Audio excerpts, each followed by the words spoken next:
Bueno, estimados amigos, dejo con ustedes al diputado, fundador de Identidad Soberana, abogado penalista y diputado de la República Oriental del Uruguay, el amigo Gustavo Salles Loriel. Bienvenido, estimado Gustavo, gusto en saludar. Amigos del mundo, un gusto reencontrarnos. Varios temas de carácter nacionales que yo los abordo porque se puede inferir que este tipo de situaciones que vivimos en el Parlamento Nacional, en la política nacional, es muy común a nivel de muchísimos países a lo largo y ancho del planeta. Se produjo la comparecencia del ministro de Economía y Finanzas en una comisión, en la Comisión de Hacienda. Entonces allí, de las declaraciones del ministro, surgen probadas absolutamente las tesis, las teorías que nosotros venimos hace mucho tiempo propalando en los distintos ámbitos en que tenemos oportunidad. El ministro de Economía es el economista Gabriel Odone. En su momento fue socio de un estudio jurídico contable muy importante del Uruguay. Muy importante porque es el estudio que por excelencia asesora a las grandes corporaciones internacionales, es decir, a esas corporaciones que forman parte de lo que nosotros llamamos la cleptocorporatocracia, es decir, esas corporaciones que logran extorsionar a los países para que generen un clima favorable a las inversiones de esas corporaciones. Ese clima favorable normalmente implica una política macroeconómica que prioriza los intereses de esas corporaciones, por ejemplo, con exenciones tributarias, por ejemplo, con gastos que tiene que hacer el Estado para cubrir infraestructura necesaria para maximizar las ganancias de esas corporaciones,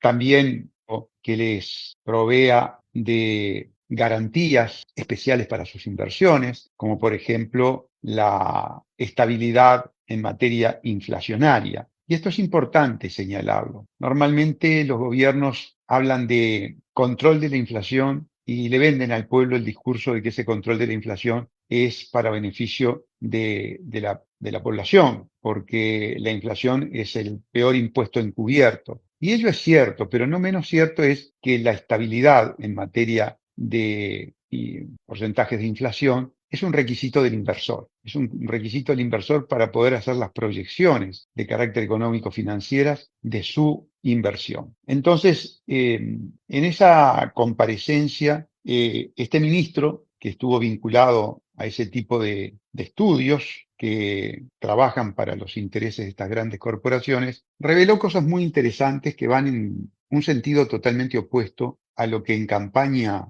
electoral propalaron los candidatos tanto a la presidencia de la República, del Frente Amplio, el candidato a la presidencia de la República, los candidatos a senadores, a diputados. La primera curiosidad de ese discurso es que tiene palabras de reconocimiento y halago con respecto a la política de shock de ajuste fiscal realizado por Milei, diciendo que lo que realizó Milei está en la tapa del libro de cualquier manual de economía. Claro, cualquier manual de economía que responda a las cátedras subvencionadas, pagadas por las fundaciones cleptocorporatocráticas, como por ejemplo la Fundación Soros, la Fundación Rockefeller, la Fundación Ford, la Fundación Heritage, entre otras muchas, que se encargan precisamente de financiar las cátedras para llegar a un discurso único, ese discurso que ya estamos acostumbrados a la falacia de autoridad, se le reviste como el discurso científico. Con esa palabra, diríamos que sacrosanta, se blinda el dogma del discurso políticamente correcto para la élite hegemónica. Luego, otra cosa que corrobora el ministro Odone es un tema muy interesante en todos los países, que es el rol en la inserción internacional que tiene cada país. Esto nosotros lo hemos repetido hasta el cansancio. Con esa omnipotencia y omnipresencia que caracteriza a la élite hegemónica internacional, ellos pueden efectivamente coaccionar, obligar, extorsionar a los países para que tengan determinado rol en la inserción internacional. Vamos a dar un ejemplo contundente. En el Congo, un país extremadamente rico en todo tipo de minerales y tierras raras, la asignación de su rol internacional es precisamente la exportación en condiciones muy especiales y muy favorables para las corporaciones de esos recursos minerales. El Uruguay, por sus características topográficas, la inserción internacional se realiza bajo la expoliación de los recursos naturales, tierra y agua. Y entonces, en este momento, el producto más importante de exportación es un commodity, una materia prima, que requiere muy poca mano de obra, consecuentemente poco valor agregado, que es la exportación de troncos a una zona franca para que después se exporte desde la zona franca por una corporación finlandesa exenta de tributos, pasta de celulosa a todas partes del mundo, con diferentes propósitos. Inclusive hoy, uno muy en boga, que ya lo hemos dicho en estas audiciones, es el fin de la utilización de la pasta de celulosa con objetivos militares, es decir, para generar explosivos. Abiertamente, el ministro reconoce que el Uruguay tiene esa inserción internacional y que esa inserción internacional es impuesto y no se puede cambiar. Bien, todo esto nos lleva a concluir que en campaña electoral, primero el partido de gobierno mintió, manipuló, engañó grotescamente, abiertamente, obscenamente a la población del Uruguay para obtener el triunfo electoral. Otra cosa que quedó de manifiesto en la comparecencia del ministro es que hay funcionarios que por sus antecedentes, por sus vinculaciones con la élite hegemónica, con la parafernalia corporatocrática, una vez que se instalan en puestos estratégicos de la vida económica financiera del país e institucional, quedan perennes. Presidentes pasan, los ministros de Economía pasan, diputados y senadores pasan, y ese funcionario queda. Primero porque está en un lugar estratégico y segundo porque su relación con el sistema financiero oligárquico internacional es muy fuerte, es muy profunda y es el garante de que se cumplan los designios, las hojas de ruta que esos organismos le imponen al país. En el Uruguay hay un ejemplo de carácter emblemático, caracterizante, que es el funcionario Herman Camil, que es el director de gestión de deuda del Ministerio de Economía. Es decir, el encargado, el que hace el nexo entre el país, los acreedores y las agencias calificadoras de riesgo. Sintomáticamente,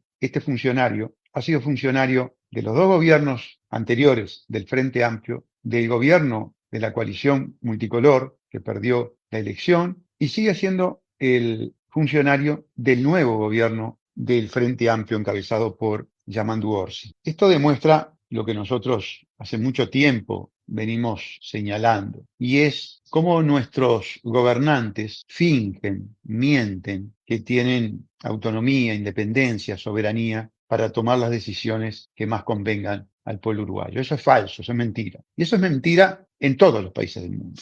Por eso cuando en el Parlamento, en forma demagógica y manipulante, se llenan la boca con templo de la democracia, y permanentemente surge el tema y el término democracia, insistentemente repetido, es una función teatral, es una mentira. Tenemos una ficción, una apariencia, una escenografía de democracia, pero en realidad somos países cuyos gobiernos están totalmente condicionados. No solamente Uruguay. Por eso abordo este tema nacional, porque puede ser proyectado prácticamente a todos los gobiernos de los países del planeta. Este tipo de declaraciones se produjo en el seno de una comisión parlamentaria. Ningún medio de prensa hizo particular hincapié sobre esto que yo estoy poniendo de manifiesto. Soy el único parlamentario que en todos los medios en que he tenido oportunidad he sacado este tema y he dicho lo que ustedes acaban de escuchar. Prueba fehaciente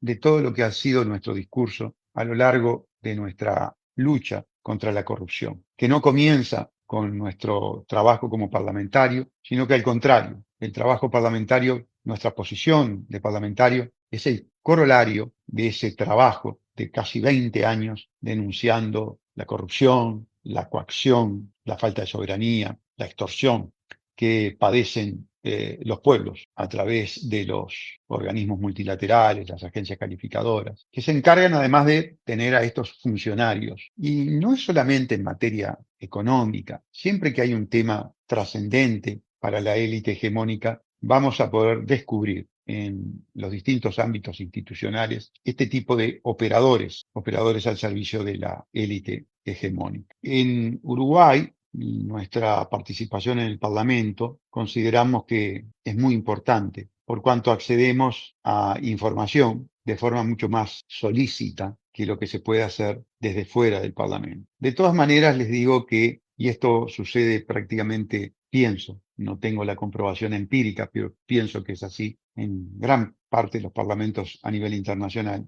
se vive una verdadera función teatral. Esa función teatral además se le exhibe al pueblo, pero luego detrás de esa función teatral se encuentra la verdad, se encuentra la realidad. Y la realidad es que los parlamentos son ámbitos de trabajo muy fino, muy sofisticado de los lobistas, de los cabilderos, de esos individuos que operan para las grandes corporaciones, influenciando por los medios que sean necesarios las decisiones parlamentarias. Normalmente, cada ley tiene un beneficiario, un privilegiado, un prebendario con nombre y apellido. Desde que yo estoy en el Parlamento, este tipo de cosas sucede con total obscenidad. Votamos una ley SNEC para un frigorífico porcino de un multimillonario uruguayo que le pasó la factura de la reestructura de su planta en lo que tiene que ver con la extensión del seguro de paro al pueblo uruguayo. Una sociedad médica fundida, fundamentalmente frente amplista, el CASM, que logró una ley con nombre y apellido. Y así sucesivamente vamos viendo que el elemento caracterizante de la norma jurídica, que es la abstracción, se pierde y vamos entonces a leyes que tienen visos de inconstitucionalidad o inconstitucionalidad, lisa y llanamente porque se hacen pensando en individuos concretos, en instituciones concretas. Bien, ustedes saben que hace mucho tiempo, desde el 2017, allá cuando el doctor Enrique Viana, a la sazón, era fiscal, denunciaba un golpe de Estado técnico en el Uruguay, denunciaba leyes inconstitucionales, nosotros acompañábamos esa prédica. Así llegó, impulsado por la USAID al Uruguay, el nuevo Código del Proceso Penal, confiscatorio de la función jurisdiccional que la Constitución asigna a los jueces. Impulsado por la USAID, ya lo dije, el operador de campo más importante fue el ex fiscal general comunista Jorge Díaz Almeida, que ahora es prosecretario de la Presidencia de la República, es decir, está en el tercer nivel jerárquico de la Presidencia de la República,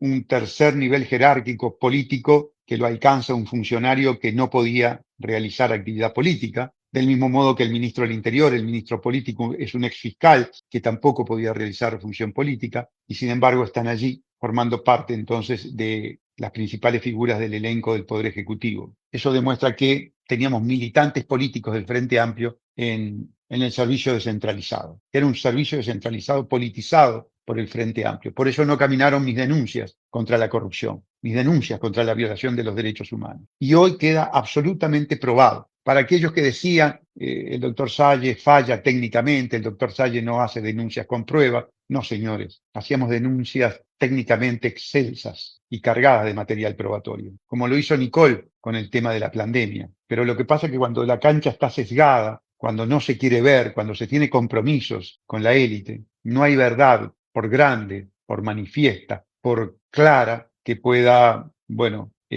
vencer esos condicionamientos espurios. Les tengo que confesar que advertimos que nuestro discurso, una vez que ingresamos al Parlamento, y que desde el interior del Parlamento podemos exhibir este material probatorio que ratifica, corrobora lo que fue nuestra prédica, la aprobación popular de nuestra gestión va cobrando mucha fuerza. Hoy me trasladé del Parlamento hasta el centro de Montevideo para realizar algunas compras para la infraestructura de la sede del partido. Concretamente fuimos a buscar con Vladimir un notebook a 18 de julio, a 2 cuadras de la Presidencia de la República, un comercio, y caminamos unas cuantas cuadras por 18. Y la verdad, la satisfacción moral, afectiva, emocional que tuvimos, porque me acompañaba también Vladimir, fue enorme. Pasaron por fotografías, saludos, gritos de saludos desde edificios, y hay un denominador común: no decaiga, no afloje, no se calle. Es decir, el impulso hacia mantener esta hoja de ruta, este derrotero y esta actitud, que sin duda lo estamos haciendo, amigos. En el Uruguay se creó la Institución de Derechos Humanos, que es una institución absolutamente innecesaria sin base constitucional, superfectante de cometidos que son cumplidos o que deberían ser cumplidos, mejor dicho, por otras instituciones que sí tienen fundamento constitucional. Fue creado por el Frente Amplio, fundamentalmente para cumplir con la Agenda 2030, para crear cargos públicos, para alimentar, en definitiva, el clientelismo. Reunido el otro día en una comisión especial para tratar el tema de la vacancia de la presidencia de ese instituto, una comisión que estaba formada por 10 parlamentarios, ellos frente amplistas y de la coalición republicana, es decir, del Partido Único del Nuevo Orden Mundial, pro agenda. De hecho, ambos tienen cargos en el directorio de esa institución. Fui terminante y tajante. Les dije a mis colegas diputados y senadores, porque es bicameral, que por una cuestión de lealtad, por una cuestión de carácter política, de transparencia, quería ser muy claro en el sentido de que Identidad Soberana, lejos de votar cualquier cosa con respecto al Instituto Nacional de Derechos Humanos, íbamos a presentar un proyecto de ley para eliminarlo, para extinguirlo, para borrarlo de la realidad uruguaya. Primero porque no ha servido para nada más que aplicar a rajatabla selectivamente, discriminatoriamente, con un sesgo agendista total, el tema de los derechos humanos. En segundo lugar, porque es un nicho de corrupción clientelística, es decir, un nicho de acomodo de funcionarios. Y en tercer lugar, porque es altamente gravoso para el pueblo uruguayo. Las caras de asombro, vieron mis colegas, eran como que yo estuviera diciendo o profiriendo conceptos criminales. No daban crédito a que un legislador tratara de cuidar los recursos del pueblo, evitar el clientelismo, evitar la superfectación de cometidos que ya deberían estar siendo cumplidos, que deberían estar siendo cumplidos. Que si no se cumplen es por razones de gestión, pero no por razones de falta de instituciones o de marco jurídico. En el mismo sentido, estamos trabajando en otro tema fundamental que es común a la mayoría de los países, amigos, que es el control del gasto público. Quiero decirles que en el Uruguay la casta política ha llevado adelante una conducta que no es una conducta negligente, que no es una conducta omisiva o displicente, es una conducta premeditada, es una conducta pensada y ejecutada y que tiene como característica el descontrol, la falta de garantías para el pueblo uruguayo, de el debido control de los recursos económicos y financieros del pueblo. El gasto público en el Uruguay, salvo que existan las auditorías de los organismos internacionales en tanto y en cuanto presten dinero para determinada obra, determinado objetivo, es absolutamente nefasto, deficiente todo lo que tiene que ver con el control de gasto. Se le deja la puerta abierta a la casta política para que pueda saquear abiertamente a los ciudadanos. Estamos trabajando para el correspondiente proyecto de ley que tiene que valerse de una interpretación muy especial de un artículo de la Constitución para no tener que incurrir en una modificación constitucional, que en última instancia, si es necesario, si no podemos solucionar el tema fuera de la modificación constitucional, que no se trata de ninguna trampa ni nada por el estilo, se trata simplemente de utilizar una ventana que ha dejado un artículo de la Constitución para poder obrar en consecuencia. Estamos también trabajando en una nueva denuncia para generar una comisión investigadora. Prácticamente todo el equipo parlamentario está trabajando en ello. No les voy a anunciar, digamos, el leitmotiv, los temas trascendentes de esa denuncia. Preferimos, por razones estratégicas, mantenerlo por ahora en reserva, pero es muy importante, es de carácter institucional y una vez más, estoy seguro, va a quedar en evidencia que la casta política no quiere investigación sobre eventuales e hipotéticos casos de alta corrupción, de muy alta corrupción. Hoy de tarde tuvimos una muy buena conversación, estamos muy próximos a celebrar un contrato de arrendamiento de servicios con una asociación civil que se encarga de investigación económico-financiera para que nos asista en esta labor parlamentaria. Eso va a suponer, sin lugar a ninguna duda, una importante erogación para el partido, pero que supondrá un marco de asesoramiento profesional especializado muy, pero muy necesario e importante para que la actividad de Identidad Soberana pueda cumplir con el eslogan que ante la corrupción, Identidad Soberana es la solución, que es el eslogan que tenemos en nuestra Sayeneta. Estamos trabajando también, y esto es bueno decirlo, estamos trabajando o comenzando a trabajar con un colega diputado del Partido Colorado para eliminar los contratos secretos. Y quiero poner de manifiesto precisamente que un integrante que tiene mucha independencia con respecto a su partido, un integrante de la coalición republicana del Partido Colorado, sin embargo, coincide con nosotros, es colega abogado además también, en que los contratos secretos son absolutamente inconstitucionales y deben ser rápidamente eliminados del repertorio jurídico de la República. No hemos logrado, amigos, que esto de los contratos secretos también tiene carácter internacional. Todos estos temas que yo estoy tratando, que son de carácter nacionales, los que están en otros países, les puedo garantizar que si ustedes investigan un poquito, se van a encontrar con los mismos problemas, se van a encontrar con la contratación secreta. Bueno, de hecho, los contratos de Pfizer por el tema de la pandemia son secretos en todas partes del mundo. Así que todos saben que esto que estoy hablando tiene carácter internacional. Les decía que estábamos también encaminados a llevar adelante un tema que se nos requiere mucho en las redes, que se nos está reprochando inclusive la demora en el abordaje. Bueno, reproches de demora en el abordaje de temas lo tenemos todo el tiempo. Yo les quiero recordar que nosotros asumimos el 15 de febrero, que prácticamente 30 días, 40 días estuvimos solamente ocupados por las distintas sesiones que llevamos adelante una comisión especial, llevamos adelante la solicitud de una comisión investigadora especial que nunca en la historia del Parlamento se había registrado el hecho de que a pocos de instalado un gobierno se solicitase una comisión investigadora. Que la denunciante, que fue mi hija Nicole, tuvo que reunir material probatorio, como ya lo hemos dicho, de cerca de 600.000 folios. Entonces, que se nos esté reprochando en las redes,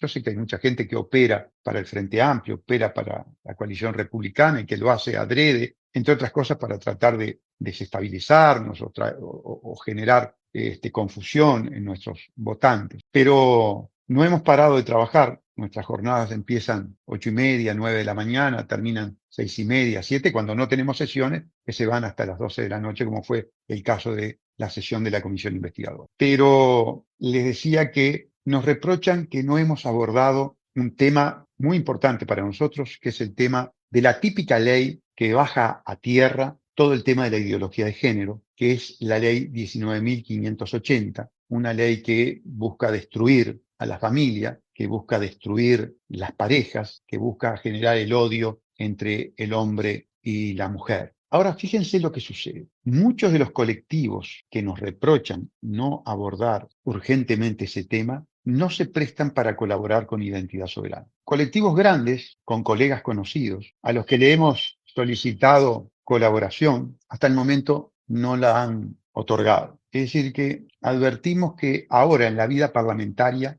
no son muchos los profesionales, no son muchos los colectivos que quieran acercarse a Identidad Soberana para dar una mano en la labor parlamentaria. Es decir, que como que estaríamos como leprosos, para utilizar una metáfora bastante fuerte, respecto de esos colectivos. Lo mismo sucede con respecto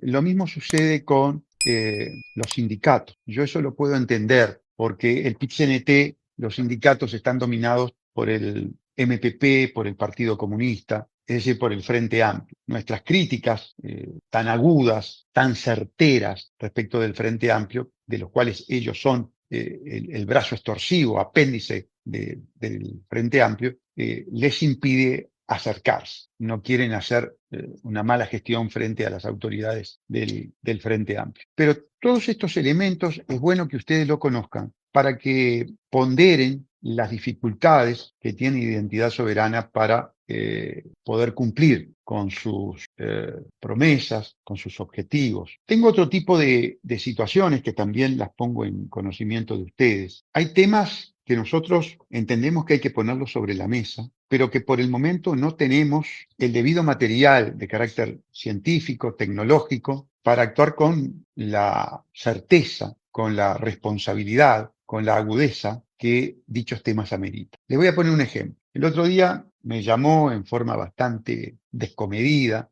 imperativa, amenazante, un votante del interior cuya profesión no tiene absolutamente nada que ver con las antenas 5G, y a reprocharme que yo no había llevado al Parlamento la problemática de las antenas 5G y su nexo causal con determinadas patologías. A ver, amigos, yo le digo, pero tu profesión, tu técnica no tiene nada que ver con las antenas 5G. Yo no puedo ir al Parlamento con la versión que me da yo que sé, ni siquiera un mecánico dental. No es esa la técnica. No lo quiero decir para que no lo puedan identificar. No quiero que lo identifiquen.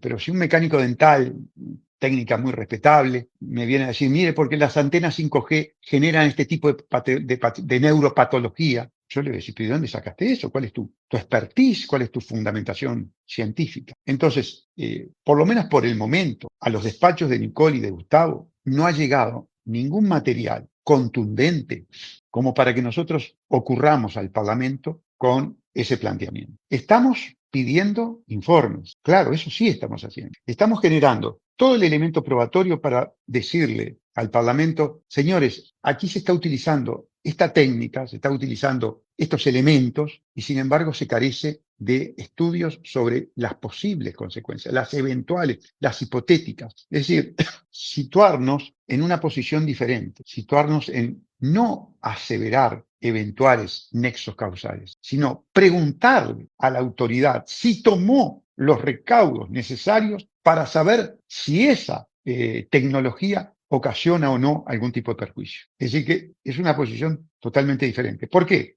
Porque hay un desplazamiento de la carga de la prueba. Son ellos que tienen que probar que tomaron las medidas. Pero estamos recabando información. Yo le dije a la persona que me llamó, pero danos tiempo. Ustedes ven la cantidad de temas. Hoy, por ejemplo, estuvimos en la comisión especial por el tema de la caja profesional, de la caja de jubilaciones de los profesionales universitarios.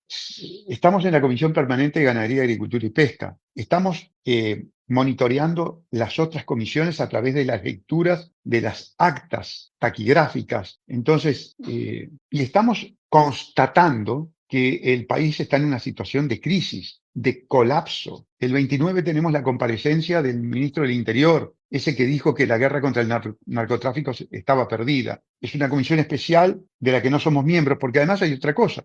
No podemos ser miembros de todas las comisiones porque se nos sobreponen el funcionamiento de las mismas. No podemos estar en dos lados a la vez. Les cuento esto para que la gente que tal vez tenga algún tipo de ansiedad en relación a tantísimos temas que tenemos que abordar, tantísimos proyectos de ley que tenemos que hacer, sepan que todo lleva su tiempo y que estamos tratando de dar atención a todos esos temas trascendentes. Bueno, dicho esto, me gustaría pasar a una consideración de orden internacional, que es la muerte del Papa agendista en la sede de la Fundación Rockefeller, en Nueva York, en el 2015, el Papa jesuita Francisco, recientemente fallecido, presentó la Agenda 2030, la perversa Agenda 2030. Este personaje encarnó lo que típicamente, yo diría arquetípicamente, constituye el progresista sorista, el progresista elitista, que hoy domina en muchas partes del mundo. Es el ejemplo por antonomasia del doble discurso inmoral, de la manipulación, de la mentira, de la farsa, disfrazado de defensor de los pobres, hasta por su propia denominación eclesiástica escogida, Francisco, por Francisco de Asís. Fue un individuo que embaucó a la humanidad, le mintió abiertamente a la humanidad. Para nosotros, al ser un individuo agendista, un operador de la élite contra lo que nosotros consideramos los valores excelsos de la humanidad, fue un sujeto nefasto, que le hizo un daño enorme a la humanidad. Todo lo que tiene que ver con la destrucción de la familia, todo lo que tiene que ver con la patologización de la infancia, todo lo que tiene que ver con ese discurso demagógico, pobrista, lo encarnó este sujeto. Consecuentemente, ante la muerte, respeto, pero no el silencio en lo que tiene que ver con su labor política, ideológica, al servicio del hegemón, de la élite. Porque este tipo de individuos, con el poder que supone el manejo de la Grey católica, su influencia en lo que tiene que ver con el imperialismo anglosajón, sionista, masónico, no podemos dejar de sopesar las consecuencias que tiene su fallecimiento. Ahora se abre todo lo que tiene que ver con la lucha de poder al interior de esta institución, con la cual no tengo absolutamente nada que ver. Yo vuelvo a repetirles, el término correcto es agnóstico, en tanto y en cuanto no puedo probar que Dios no existe, de la misma manera que el creyente no puede probar que Dios existe. Es esa gran incógnita no revelada. ¿Qué es esto en lo que vivimos? ¿Cómo se formó? ¿Cómo se generó? Pregunta que nadie puede contestar. Teorías muchas, certezas ninguna. Pero lo cierto es que se abre ahora la lucha de poder. Nosotros vamos siguiendo a través de distintos periodistas y medios de prensa esa lucha de poder. Sabemos aproximadamente quiénes son los candidatos a papa. En su gran mayoría todos tienen una orientación progresista. Y hoy me enteraba por un informativo nacional que de los 133 obispos que van a formar parte del cónclave de designación, 110 fueron investidos, por lo tanto seleccionados por el Papa Francisco. Consecuentemente, el cónclave va a tener un sesgo netamente agendista, progresista. No sería extraño que el Papa asiático sea el que cuente con mayores posibilidades de llegar al papado. Tagle, creo que es su nombre. Ustedes dirán, y bueno, ¿tiene importancia este tema? Sí, por supuesto que tiene importancia. Todos sabemos del peso del Vaticano en la política, no solamente en la política occidental, sino también en la política global. Todos sabemos de los vínculos que tuvo el papado con China, por ejemplo, cómo el Papa Francisco de alguna manera contempló, aprobó, legitimó al obispo chino y a la política de la Iglesia Católica en China, de la Iglesia Católica, digamos, afín a Francisco en China, y miró para el costado Francisco las persecuciones que sufrió la Iglesia Católica a manos del comunismo chino, de ese comunismo entre comillas, ¿no? Pero bueno, estamos pendientes de esa designación, estamos siguiendo el caso por la influencia que tiene naturalmente en el mundo esa designación, y del mismo modo estamos siguiendo todo el tema de la evolución del conflicto de Rusia y la OTAN, la guerra de los aranceles. Ahora, todos estos elementos traumatizantes, todos estos elementos de shock emocional, todos estos elementos que atraen la atención, no nos deben hacer perder de vista que todos responden a la misma metodología, a la metodología teatral, que nos tienen totalmente distraídos o focalizados en esos temas, pero que hay otros que salen del radar y que son muchísimo más importantes, por lo menos con la trascendencia global. Yo sé que, claro, para el padre de un soldado ucraniano, soldado ruso, para los niños de Gaza, para todos aquellos que sufren en carne propia los eventos reales, pero que responden a la teatralización, no debe haber cosa más importante. Pero les decía que tras bambalinas, aquí lo que se está gestando, y lo tenemos que poner de manifiesto y subrayarlo, cambio de los paradigmas del sistema financiero internacional. Y ese cambio nos lleva hacia la digitalización. Y esa digitalización no va a ser una digitalización descentralizada,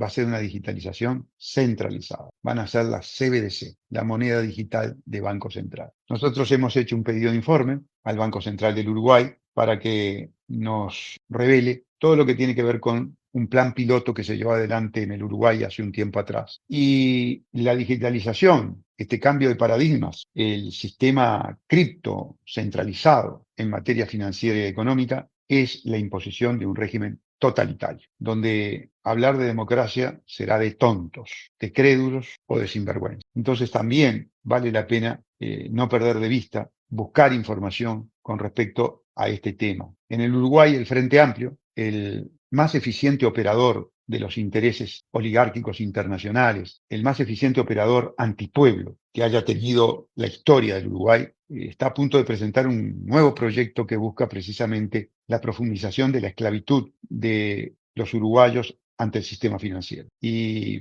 por supuesto, lo que quiere es la digitalización, la eliminación del dinero físico, su sustitución por el dinero digital. Nos vamos a oponer contundentemente, pero como ustedes saben, la ecuación de votos en el Parlamento es 97 pro agenda, 97 pro organismos al servicio de la cleptocorporatocracia y 2 velando por los intereses del pueblo, velando por la libertad, velando por la soberanía nacional, que somos Nicole y quien les habla, Gustavo Sage. Ardua tarea que realizamos con mucho ahínco todos los días, con mucho esfuerzo, pero también con muchas ganas y en muchas ocasiones con satisfacciones experienciales, como es la de que uno vaya por la calle o conduciendo el auto y se ponga un coche al costado, saque el celular y nos pida una foto.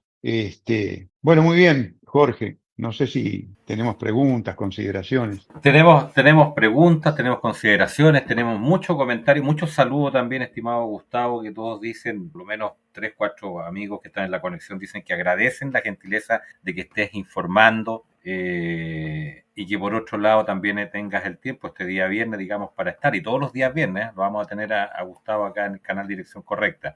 A ver, Pablo Gaminara dice, en relación a las antenas 5G, al estudio ese que estaban emplazando, dice, por lo que sí tenemos es la medición de las antenas y comprobamos los valores. Están muy por encima de los tolerados en la biología humana, según la literatura científica. Pero por otro lado, dice, tiene razón Gustavo, al no tener una medición oficial, no tenemos otra forma que posesionarnos de otra forma más especulativa. Clarita la explicación, como siempre, de Gustavo, dice Pablo Jaminara. Perdón, Jorge, se me había quedado otro tema Adelante, por por el Dios, cual, adelante. por el cual fui interpelado, que es el tema de los chemtrails.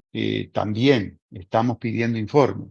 Todos estos temas, recuerden que están estigmatizados bajo el paraguas de la descalificación proveniente de la Agencia Central de Inteligencia Americana, teorías de la conspiración. No le tenemos miedo, no nos preocupa la estigmatización, pero sí nos preocupa la responsabilidad y la seriedad de nuestros planteos. Cuando llevamos el tema de la pandemia, explícitamente fuimos calificados como conspiranoicos, concretamente por el colega diputado y abogado Pablo Abdala. No obstante ello, la contundencia científica, legal, técnica de la denuncia y del debate aleja y deja en ridículo a todo aquel que nos quiera endilgar conspiranoia. Por eso, cuando nos decidimos a llevar un tema que por su trascendencia, en lo que tiene que ver con la imposición, con el totalitarismo, amerita que el discurso políticamente correcto le endilgue teoría de la conspiración, nosotros requerimos ir de la misma manera que fuimos con la pandemia, con esa abrumadora prueba científica, tecnológica, legal. Y por eso, en los temas en los que todavía no hemos alcanzado ese nivel de contundencia argumental, por el momento los estamos procesando, ni siquiera postergando, los estamos procesando, estamos trabajando en esos temas. Por otra parte, yo por este medio insto a todos aquellos que son presa de la ansiedad, que en lugar de presionarnos, colaboren. Y, por ejemplo, si tienen algún grado de certeza, tienen material científico, lo aporten. No tienen ningún problema, se comunican con el despacho 215 y 214 del Palacio Legislativo, concertamos una entrevista y hacen llegar el material que ustedes tengan a los diputados de Identidad Soberana. Nosotros no hay tema al que le tengamos algún tipo de temor o aprehensión, pero eso sí, queremos actuar con profundidad, con seriedad, con responsabilidad y no correr el riesgo de quedar expuestos frente a 97 colegas diputados que van a estar buscándole cualquier falla, cualquier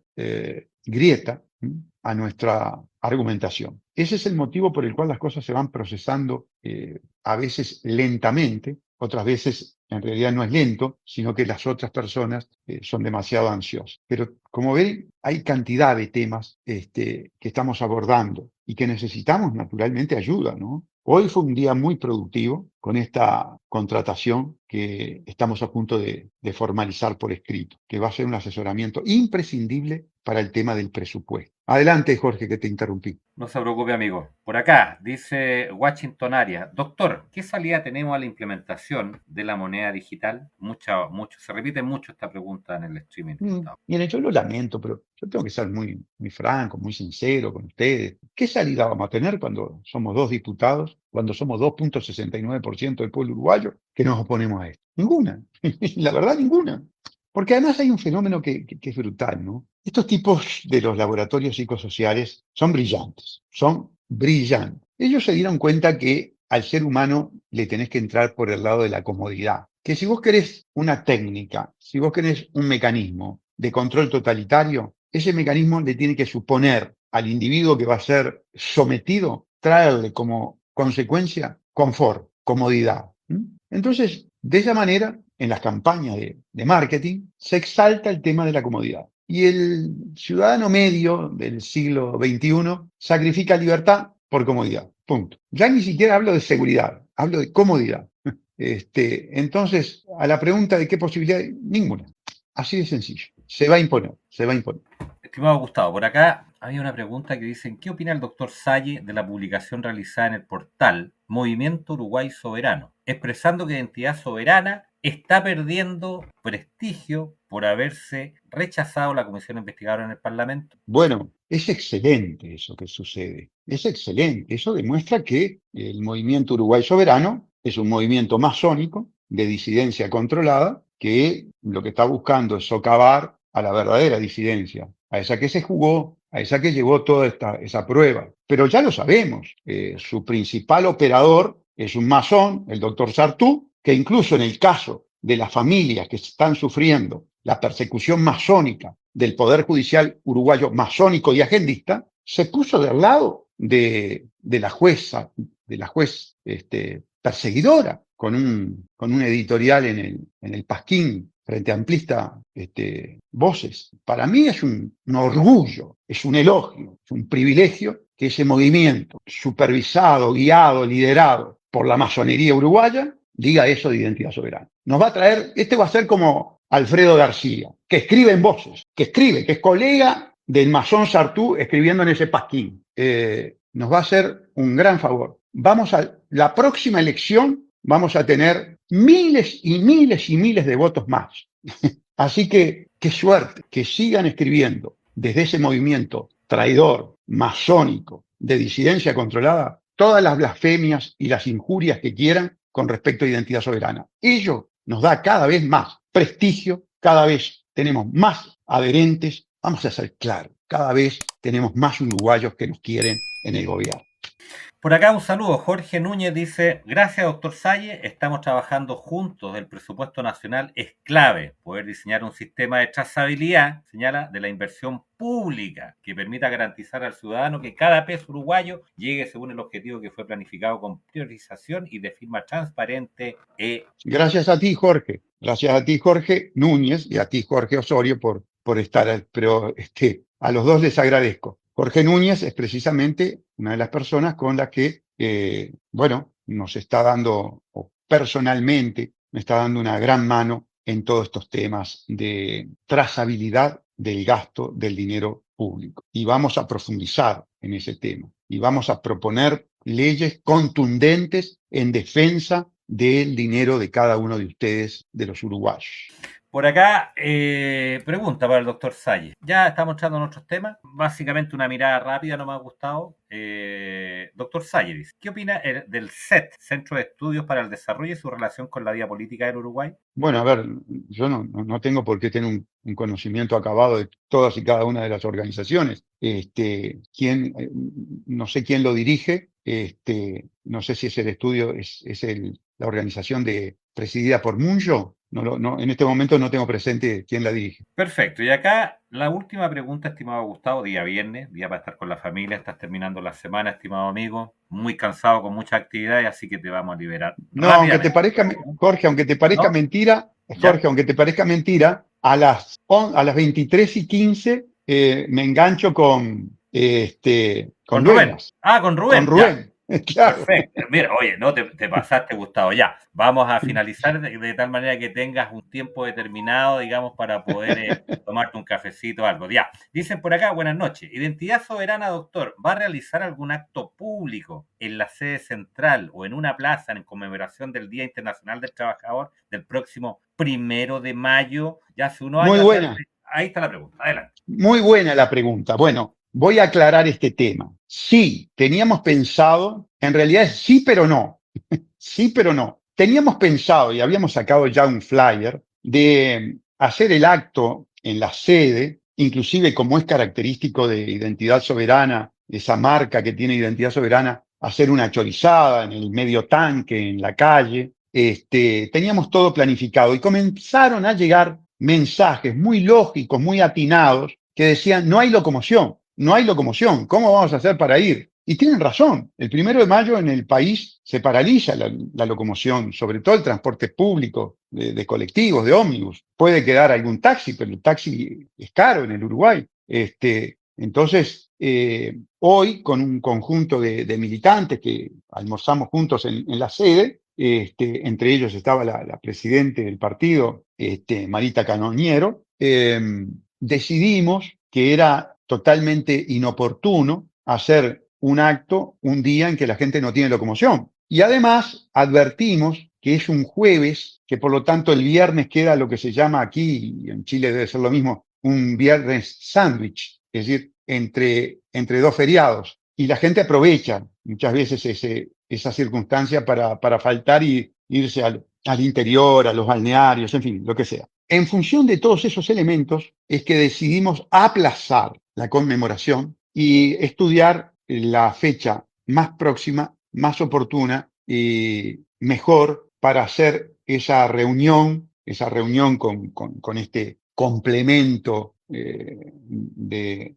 carácter alimentario, digamos así, y lo vamos a promocionar en las redes. Pero entonces, y en consecuencia, está postergado el acto de conmemoración del Día de los Trabajadores que íbamos a celebrar en la sede el mismo día, 1 de mayo, por las razones expuestas. Y vamos a publicitar el nuevo día, la nueva fecha, con la antelación necesaria para que tenga debida difusión y una muy buena concurrencia de la militancia de Identidad Soberana. Perfecto, doctor. Sayazo TV, recuerden, Sayazo TV, YouTube y Facebook, Sayazo TV. Estimado amigo, te quiero quitar más tiempo, yo sé que estás, pero ahora te vas a conectar prontamente, así que para que te quede un rato por lo menos para tomarte un café, un tecito, algo. Amigo, gracias por estar, estimado Gustavo, nos vemos el próximo viernes Bien. a las 21 horas Argentina-Uruguay, 20 horas Chile, pero antes de ideas finales, palabras al cierre y muchas gracias, Gustavo, por gentileza. No, al contrario, Jorge, el profundamente agradecido con Canal Dirección Correcta, soy yo, sabiendo que este canal ha estado en momentos trascendentes de la vida de Identidad Soberana, que es un canal con personas amigas de Identidad Soberana, como el caso de Marion, y cada vez que yo estoy en Canal Dirección Correcta es un día de satisfacción y privilegio. Me sucede lo mismo cuando estoy con el amigo Rubén, que hace unos cuantos viernes que no he podido estar, así que con mucha ansiedad estamos esperando conectarnos con él también, como lo hacemos contigo. Las ideas finales es un llamado a la militancia y a los adherentes de Identidad Soberana a que se acerquen a la sede. Hemos mejorado mucho la infraestructura de la sede, hemos incorporado internet, hemos incorporado computadora, hemos incorporado un consultorio jurídico, hemos incorporado una biblioteca, hemos incorporado un freezer para precisamente este tipo de eventos con un complemento gastronómico, que siempre es muy importante. No es lo mismo el discurso político a pico seco, digo yo, que con una cosita en el estómago y un aperitivo o algo.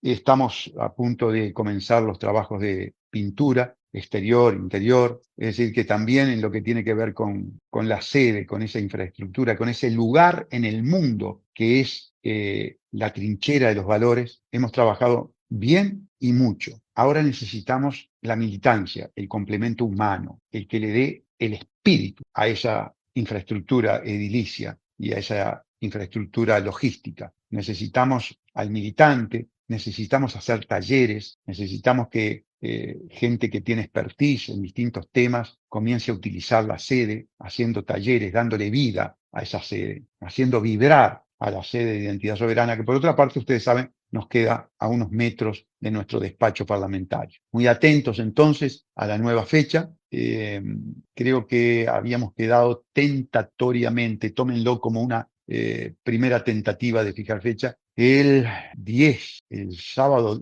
creo que es sábado 10 de mayo, no puedo ver el calendario ahora en el teléfono. Esa sería una primera fecha. Va a ser seguramente un sábado al mediodía. Eso sí, va a ser un sábado al mediodía. Y pensamos que el primer sábado posterior al sábado siguiente, el 1 de mayo, sea una buena fecha, porque estamos precisando esa reunión. La última reunión que tuvimos de esta naturaleza, si mal no recuerdo, fue en marzo, el 19 de marzo. Entonces, ya ha pasado un tiempo suficiente, necesitamos ese contacto con la militancia y además tenemos muchos temas para consultarles, muchos temas para que nos ayuden. Necesitamos la formación de comisiones de seguimiento, esas comisiones espejos a las que tenemos en el Parlamento. Y les quiero decir algo muy importante. Nosotros podemos conseguir todas las versiones taquigráficas de las distintas comisiones del Parlamento para poder llevarlas como insumo fundamental a las comisiones espejos que se puedan formar en la sede de Identidad Soberana para hacerle un seguimiento a todos los temas. 2 diputados con su equipo parlamentario,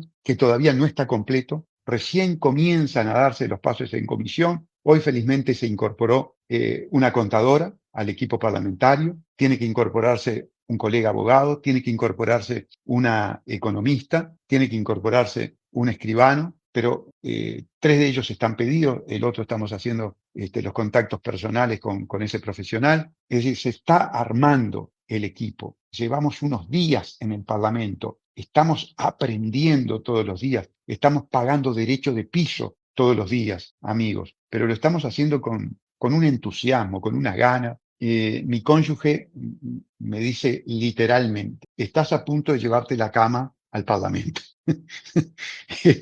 Pero eso no va a suceder. Pero yo voy muy contento a trabajar al Parlamento. Lo hacemos de muy buen grado, no nos significa ningún sacrificio, ningún esfuerzo. Yo tal vez les confieso, a los 67 años de edad, después de haber ejercido mi profesión con muchas ganas, con mucho esfuerzo, con mucha dedicación, tal vez me encuentre en el lugar en el que durante mucho tiempo añoré estar. Por lo tanto, lo estoy disfrutando. Y con respecto a Nicole, que nunca añoró estar allí, les digo que está muy enchufada, se siente bien, trabajamos muy bien, el equipo parlamentario trabaja muy bien y que sentimos la satisfacción de que cuando vamos por la calle recogemos la aprobación, no solamente de nuestros votantes, no solamente de nuestros votantes. Y eso es mucho decir. Así que estamos con toda la fuerza, estamos con toda la fuerza. Ojalá el destino, ojalá la naturaleza, y para los que son creyentes, que